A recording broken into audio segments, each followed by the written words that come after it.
My boyfriend cheated on me with his roommate, who he swore was like a sister. I woke up in his best friend's bed with his grandmother's ring on my finger. I'd been dating Blake for 2 years and everyone kept telling me I was too good for him, but I thought they were just jealous. Blake was a bartender who played guitar in a cover band on weekends and had this female roommate named Tessa, who he swore was just like a sister to him. She'd walk around their apartment in towels, cook him breakfast in her underwear, and sit on his lap during movie nights. But Blake said I was being insecure and crazy for thinking it was weird. He'd cancel our dates if Tessa had a bad day at work. He'd leave my place in the middle of the night because Tessa needed someone to talk to about her ex. When I got promoted at my accounting firm, Blake forgot to congratulate me because Tessa had gotten a parking ticket and was upset. But I loved him and thought relationships took work and compromise. His best friend Danny kept trying to tell me Blake wasn't worth it. Danny owned a small construction company and would always show up when Blake left me stranded places, like when Blake forgot to pick me up from the airport because Tessa wanted to go shopping, or when Blake ditched me at his band's show because Tessa felt sick and needed care. Danny would appear with coffee and a ride, never saying anything bad about Blake but always asking if I was okay. I told Danny to stop worrying about me because Blake and I were solid. Danny just said he'd be around if I needed anything. Blake started getting weird about Danny, saying he was trying to steal me and that nice guys like Danny were actually the worst because they pretended to care. I defended Danny, but Blake said I was naive, and Danny definitely wanted to sleep with me. I stopped mentioning when Danny helped me to avoid fights. Last Friday was Blake's band's biggest show yet at this venue downtown. I bought a new outfit and invited my friends to support him. Blake said Tessa would be there too because she was basically their unofficial manager, whatever that meant. I got there early to get a good spot and saw Blake's car already in the lot. I went backstage to wish him luck and found him in the green room with Tessa on top of him, both half-dressed. Blake saw me and actually said it wasn't what it looked like. Tessa smirked and said now I knew why Blake kept her around. Blake tried to explain that Tessa was just helping him relax before the show, and that it meant nothing, and I was overreacting as usual. I left and went straight to the bar across the street. Started taking shots of tequila like they were water because I couldn't believe I'd wasted 2 years on someone who was obviously sleeping with his roommate the entire time. Danny showed up after an hour. He said Blake texted the group chat that I'd gone crazy and stormed off for no reason. Danny knew that wasn't true and came looking for me. I was absolutely destroyed by that point, crying and drunk and saying I was so stupid for not seeing what everyone else saw. Danny tried to get me to eat something, but I kept ordering more drinks. I remember telling Danny he was right about everything, and I should have listened. I remember him trying to get my phone when I wanted to call Blake. I remember throwing up in the parking lot while Danny held my hair. I don't remember anything after that. I woke up in a bed that wasn't mine, wearing a t-shirt that said Henderson Construction, which was Danny's company. Danny was asleep on the floor with a pillow and blanket. There was water, aspirin, and toast on the nightstand. And on my finger was a ring.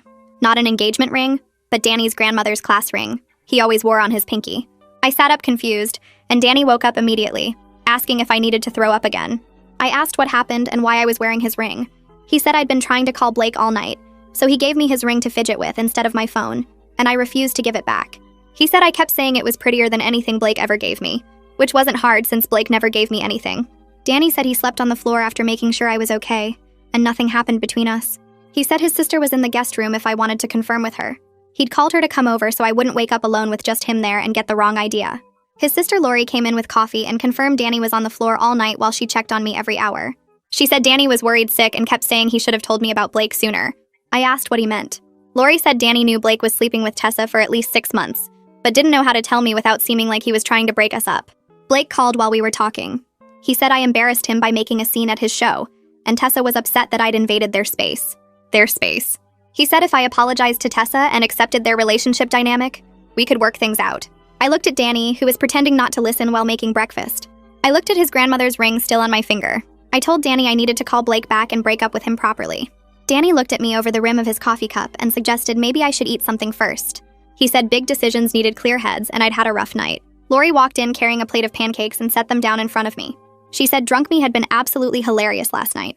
Apparently, I kept holding up Danny's ring and announcing to anyone who would listen that it was prettier than anything Blake had ever given me, which was true since Blake never actually gave me anything in 2 years except excuses and disappointment.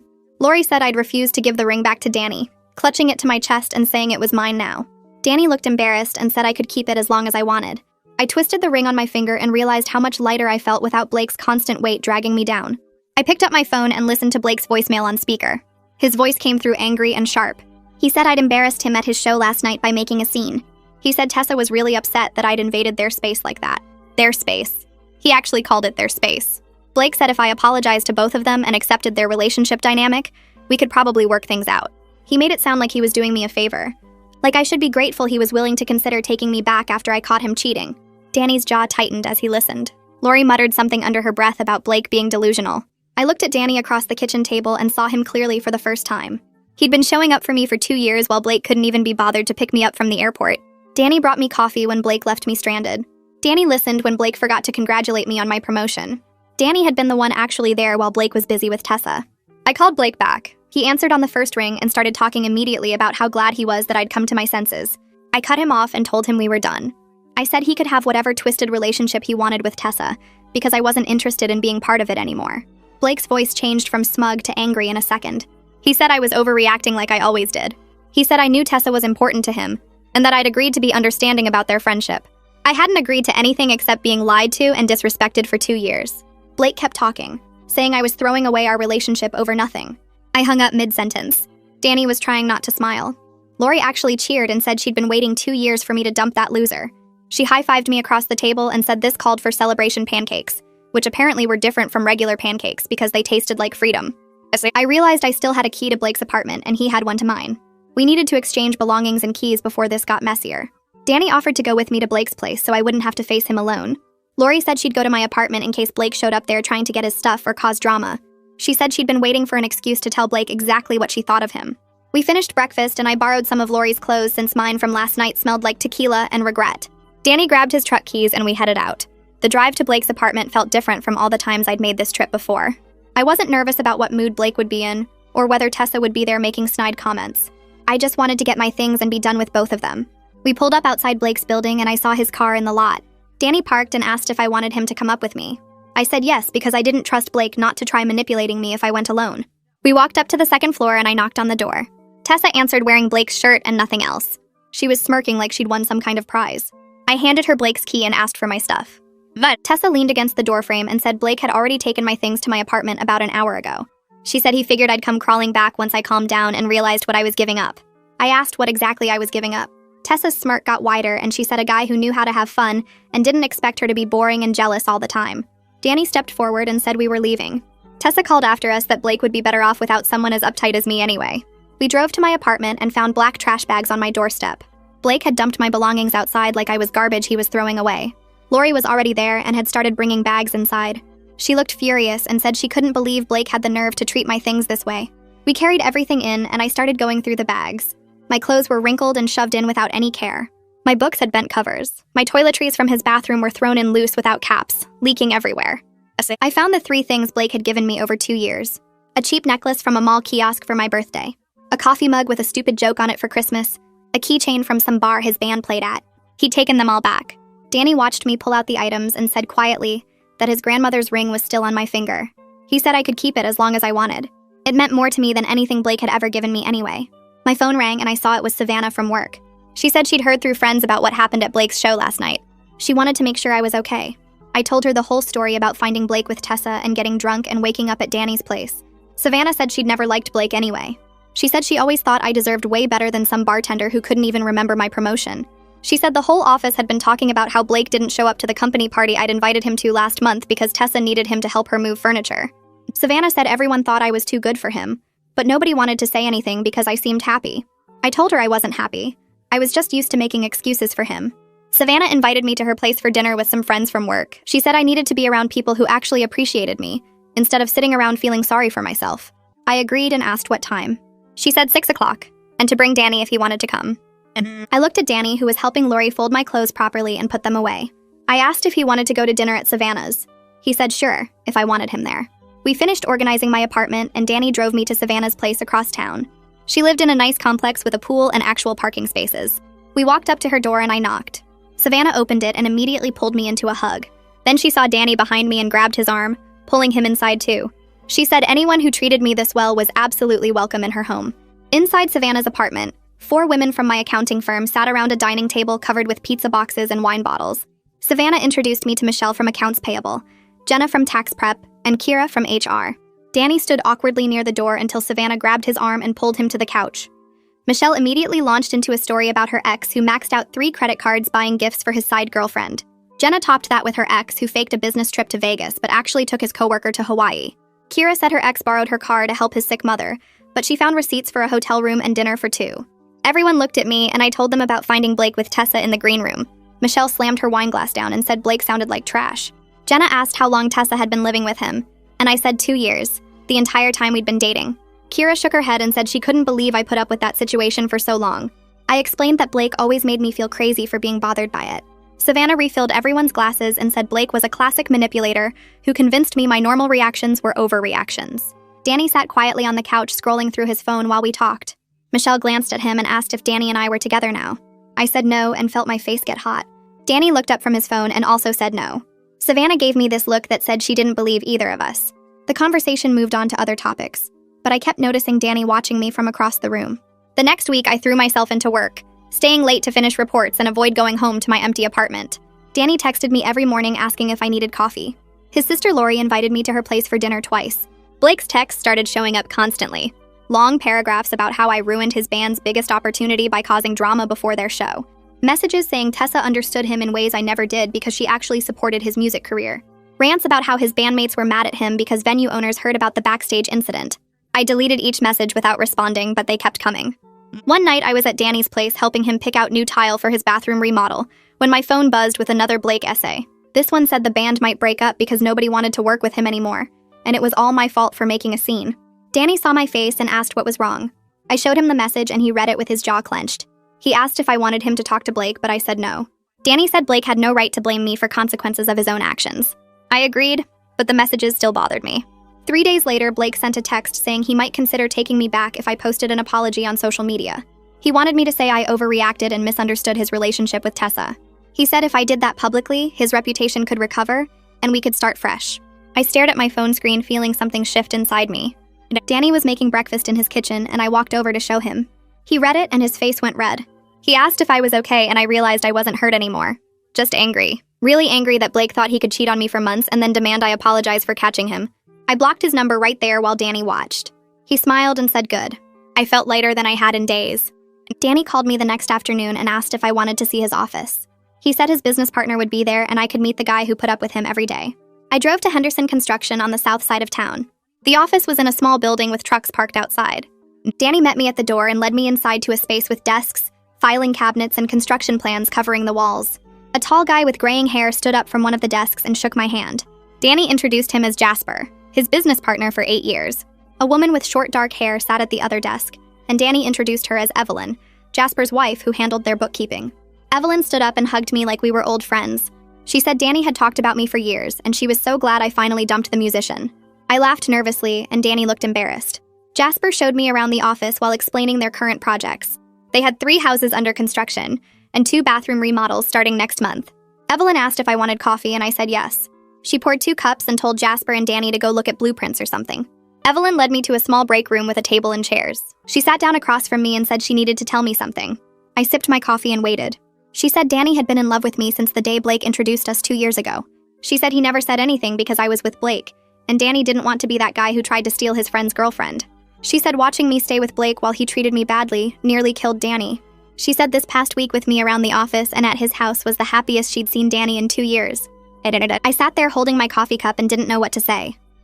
Evelyn patted my hand and said she just wanted me to know, because life was too short to waste time not knowing how people really felt. She stood up and went back to her desk like she hadn't just turned my entire world sideways. I started noticing things about Danny I'd somehow missed before. How he always brought me coffee exactly the way I liked it without asking. How he remembered details about my work projects and asked about them days later. How he actually listened when I talked about spreadsheets and tax codes instead of his eyes glazing over like Blake's always did. These weren't new things. Danny had been doing them for 2 years. I was just too focused on making things work with Blake to see what was right in front of me. I caught myself watching Danny while he worked on his laptop at the coffee shop near my apartment. He looked up and smiled, and I felt something warm spread through my chest. This was different from anything I felt with Blake. This felt steady and real and safe. 2 weeks after leaving Blake, I ran into his bandmate at the grocery store, the drummer whose name I could never remember. He stopped his cart next to mine in the produce section and said he was sorry about what happened. He said the whole band knew about Blake and Tessa. He said they all felt bad watching Blake treat me like garbage, but nobody knew how to tell me. He said they were actually relieved I was gone because Blake had been impossible to work with lately. He kept canceling practices to hang out with Tessa and showing up late to gigs. The drummer said half the band wanted to kick Blake out, but they'd been playing together for 5 years and it was complicated. I thanked him for apologizing and started to push my cart away. The drummer stopped me and said I should know Blake was telling everyone a different story. He said Blake claimed I cheated on him with Danny, and that's why we broke up. He said Blake was painting himself as the victim who got betrayed by his girlfriend and best friend. I felt my hands grip the cart handle so hard my knuckles turned white. The drummer said not to worry because nobody believed Blake's version anyway. Everyone knew Blake was full of it. But I was still furious that Blake was rewriting history to make himself look better. I thanked the drummer again and finished my shopping in a rage. That night, I sat on my couch staring at my phone. I opened social media and typed out a simple statement. Blake and I broke up because he was unfaithful, and I'm moving forward with my life. I hit post before I could second-guess myself. Within an hour, 3 of Blake's friends sent me private messages. One said he walked in on Blake and Tessa making out at a party 6 months ago. Another said she saw them leaving a hotel together last summer. The third said Blake brought Tessa to his birthday dinner and introduced her as his girlfriend while I was out of town for work. All 3 said they would back up my story if I needed them to. I screenshotted the messages and saved them just in case. My phone rang from a number I didn't recognize. I almost didn't answer, but something made me pick up. Blake's voice came through screaming that I was ruining his reputation. He said Tessa was really upset about people judging them. He said I had no right to post about our private business on social media. I let him yell for a minute, then cut him off. I said he ruined his own reputation by cheating and lying about it. I said if Tessa was upset, she should have thought about that before sleeping with someone else's boyfriend. Blake started to argue, but I hung up and blocked that number too. My hands were shaking, but I felt good. Really good. Like I'd finally taken back some control over my own story. A month passed. Danny called and asked if I wanted to get dinner at this Italian place downtown. He said it was to celebrate 1 month since I left Blake, which seemed like a weird thing to celebrate, but also kind of sweet. I put on a dress and actually felt excited about going out, which hadn't happened in forever. Danny picked me up right on time, which was still new enough to surprise me. We got a table by the window and ordered wine. Danny kept fidgeting with his napkin, folding it and unfolding it while we looked at the menus. I asked if he was okay, and he said he was just nervous. I asked why he'd be nervous around me after spending basically every day together for a month. He took a breath and said, Evelyn told him she talked to me about his feelings. My stomach did this little flip. I put down my menu and looked at him. I said I'd been thinking about what Evelyn said a lot. I told him I realized he'd been the best part of my life for 2 years. He showed up for every important moment while Blake couldn't even remember my promotion. He drove me to the airport at 5 in the morning when I had business trips. He brought me soup when I was sick. He listened to me complain about difficult clients at work, and actually remembered their names when I mentioned them weeks later. I said I'd been an idiot not to see what was right in front of me this whole time. Danny reached across the table and took my hand. I noticed I was still wearing his grandmother's ring. It had become such a part of me that I forgot it was there most of the time. Danny looked at the ring and then at me. He said he gave me that ring because even drunk me knew I deserved something beautiful. He said he'd wanted to give me everything for so long but didn't know how to tell me without ruining our friendship or making things weird. He said watching me with Blake was torture, but he stayed close because he couldn't stand the thought of not being in my life at all. I squeezed his hand and told him I wanted to try this. Really try. He smiled bigger than I'd ever seen him smile. We finished dinner and he drove me home and kissed me goodnight at my door. It was different from kissing Blake. It felt safe and exciting at the same time. We started dating officially after that. It was completely different from being with Blake. Danny showed up when he said he would. If we made plans for 7, he was there at 7, not 9:30 with some excuse about band practice running late. He remembered things I told him, like how I mentioned loving this specific coffee shop across town, and he surprised me by taking me there on a Saturday morning. He treated me like I mattered. He asked about my day and actually listened to the answer. He met my friends and made an effort to remember their names and jobs.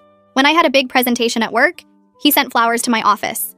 Blake never sent me flowers once in 2 years. Savannah and my work friends loved Danny. They kept saying they knew this would happen. Savannah said she called it the night of her dinner party when she saw how Danny looked at me. My other coworker said anyone with eyes could see Danny was crazy about me, and Blake was an idiot. I invited Danny to Sunday dinner at my parents' house. My mom loved him immediately. She kept saying how polite he was, and how he actually helped clear the table without being asked. My dad talked to him about construction and business stuff. After dinner, my mom pulled me aside in the kitchen. She said this is what a real partner looks like. Someone who shows up and treats you with respect. She said she was sorry she didn't say something about Blake sooner, but she didn't want to push me away by criticizing my choices. I hugged her and told her I got there eventually. 3 months after Blake, I was genuinely happy for the first time in years. Danny and I planned a weekend trip to this cabin in the mountains. I realized while we were looking at places online that I never did anything like this with Blake. Every time I suggested a trip, Blake had band practice or Tessa needed help moving furniture or some other excuse. Danny and I actually booked the cabin and made real plans. We were going in 2 weeks and I was counting down the days. I saw on social media that Blake's band was playing at a bar across town. Danny noticed me looking at my phone and asked if I wanted to go prove I was over it. I looked up at him and said I didn't need to prove anything. I genuinely didn't care what Blake was doing anymore. I didn't wonder if he was thinking about me or if he regretted losing me. I didn't check his social media to see what he was posting. I was just done. Danny smiled and said that's when he knew I was really free.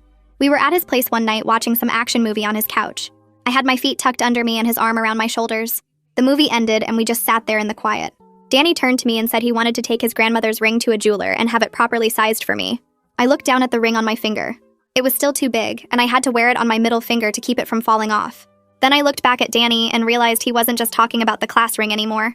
My heart started beating faster.